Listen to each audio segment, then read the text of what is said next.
Президент Сооронбай Жээнбеков бүгүн 3-мартта кыргызстандыктарды мамлекеттик туу күнү менен куттуктады. Өлкө башчынын карылуусунда желек ар бир жарандын мекенге болгон атуулдук сезимин чагылдырып турган символ экендигин, тууда кыргыз элинин биримдиги, жалпы мекендештердин ынтымагы чагылдыргандыгын белгиледи. Манас бабабыздан бери сакталып, муундан муунга өтүп келе жаткан кызыл туубузду бийиктикте желбирип турушун камсыздоо ар бирибиздин ыйык милдетибиз. Аталардын таберигин аздектеп сактап, туу астында бирге чогуу болушубуз абзел. Биздин сыймыгыбыз болгон кызыл туубуз ачык асманда желбирип, Кыргызстаныбыз өсүп өнүгө берсин деп айтылат президенттин куттуктоосунда. Мамлекеттик туу күнүнө карата бүгүн Кыргызстанда бир катар иш-чаралар өтүп жатат. Кыргыз Республикасынын мамлекеттик туусун 1992 3-мартта Жогорку Кеңеш кабыл алган.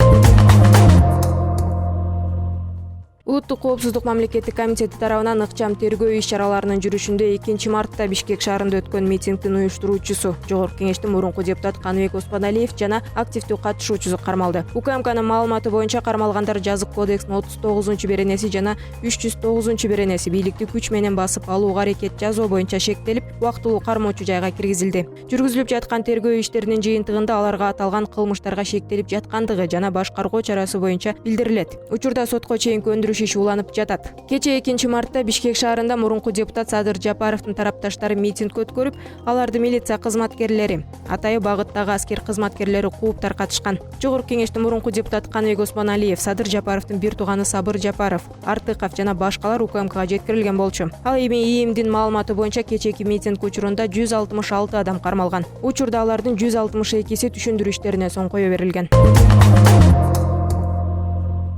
Оорулардын алдын алуу жана мамлекеттик санитардык эпидемиологиялык көзөмөл департаментинин Бишкек шаардык борбору Ош жана Аламүдүн базарларында бир катар павильондорду, соода түйүндөрүн, Бишкек жылуулук энерго ишканасынын аймагын номер 5-мончосун коронавируска каршы дезинфекциядан өткөрдү. Бул тууралуу Саламаттык сактоо министрлиги кабарлайт. Мындан тышкары Дордой транс жана Совет бригада жоопкерчилиги чектелген коомдук транспорттары да дезинфекцияланды. Аталган борбордун адистери Бишкектеги Айчүрөк, автордук мектеп Рефал жана номер 71 окуучулары менен, Ленин районундагы мечиттердин имамдары жана Имам Саракси медресесинин тарбиялануучулары менен вирустун алдын алуу боюнча баарлашууларды уюштурду. Март айынын башынан бери мындай түшүндүрүү иштери супермаркеттерде, кафе-ресторандарда, тамактануучу жана башка жайларда өтүп жатат. Соңку маалыматтар боюнча Кытайдан тышкары 65 өлкөдө катталган коронавирус дээрлик 90 миңдей адамга жукту. Алардын көбү кытайлыктар. 3 миңдей адам каза болуп, 44 миңдей айыгып чыкты.